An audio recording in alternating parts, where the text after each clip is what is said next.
Hey everybody. So as we all know, there's a lot of different diet styles out there, and it's always hard to kind of know which one to follow. But here's the thing that I'm sure I'm going to get a bit of hate for, but all diets that work, for the most part, follow the same basic principle, and I can break that down really easily for you. So now this is going to be slightly different for people that have issues with thyroid, hormone imbalances, which aren't really that a huge amount of the population. Like, it does happen sometimes, but if you're not diagnosed with it, you really can't say this is an issue for me. So if you are worried that might be a thing, go get yourself checked out. Once you have solid information, you and a doctor can possibly work through that and try and figure those things out. But for most people that are having trouble figuring out dieting, I talked from my earlier videos about how all diets are based on the aspect of caloric intake. And that really is the biggest aspect. But now we view all these other diets as, a lot of people say this is the only way to do it, but they all follow the same basic principle. So let's start with ketosis diet. Ketosis diet is a diet where basically, for those of you that don't know, it's a diet where you stop eating basically almost all your carbs. You take in a high amount of fat and a certain amount of protein. So I know there's different ways people kind of do this thing do ketosis, where there is a set number to normally follow, because this diet was originally designed for epileptic patients. I actually have a friend, and their daughter is on a ketosis style diet because of epilepsy, and she has no more seizures as long as she follows this, as long as she's on this diet. So that was the original basis for a ketosis diet.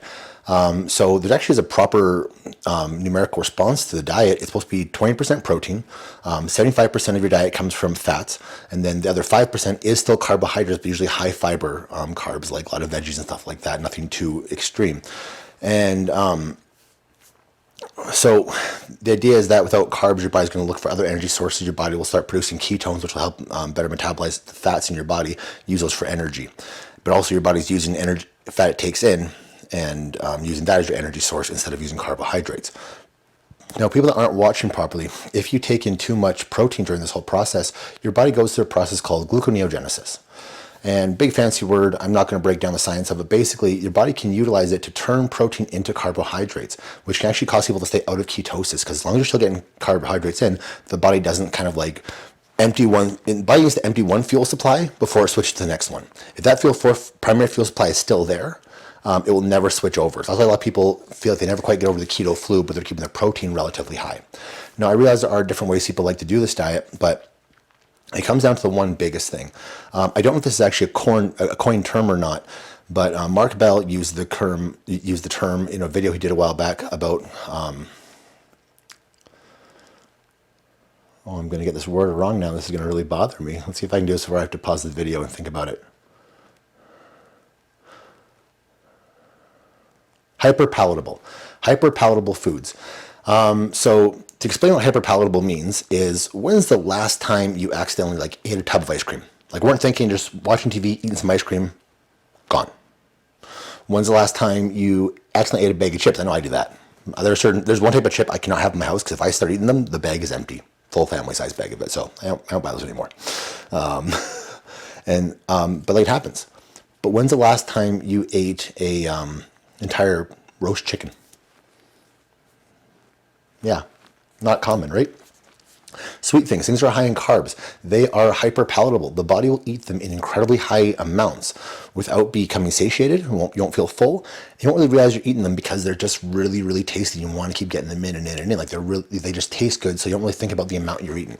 Whereas things like fats and proteins, those are a lot harder to get in very high amounts because they are more satiating for one thing, and they're not as hyperpalatable. So at that aspect, when you're cutting out an entire food group, you are, to an aspect, reducing your calories. And some people will eat way too much fat and still get enough calories through their fats and protein to still keep them in a maintenance phase, or even sometimes enough to gain weight.